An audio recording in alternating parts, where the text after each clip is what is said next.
ՀԾ հաշվապահիննում հնարավոր է մեկ փաստաթղթի միջից հաշվարկել աշխատավարձ, գրանցել ձևակերպումներ և կատարել վճարումներ։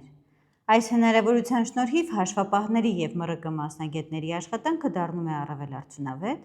իսկ գործընթացները առավել պարզ ու ժամանակ խնայող։ Աշխատավարձ ենթահամակարգից բացենք աշխատանք աշխատակիցների հետ մատյանը։ Նշենք աշխատակիցներին։ Աջ քլիքի տակից սեղմենք հաստատել հավելում պահումը խմբային։ Այս փաստաթղթով կկարողանանք ընտրված հավելումների համար միանգամից իրականացնել հաշվարկը։ Ընտրենք հավելումները, սեղմենք կատարել։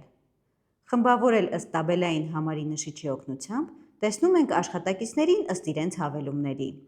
Մեր օրինակում ունենք հավելումներ և մեկ աշխատակցի համար պահում։ Կարող ենք անմիջապես փաստաթղթից բացել աշխատակիցների հաշվարկային թերթիկները։ Այժմ կատարենք աշխատավարձի ձևակերպումները։ Փաստաթղթի միջից բացենք այն։ Կարևոր է նշել, որ եթե տվյալ ամսում բացի հավելումներից ունենք այլ հաշվարկներ, օրինակ արձակուրդայինի հաշվարկ, նպաստներ, դրանց ձևակերպումները ևս կընդգրկվեն նշված ցուցակի համար։ Գեներացնենք գործառնությունները։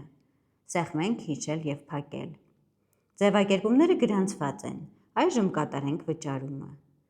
Սեղմենք ստեղծել վճարում։ Ընտրենք վճարումներ հաշվարկային հաշվից։ Նշենք վճարման ամսաթիվը։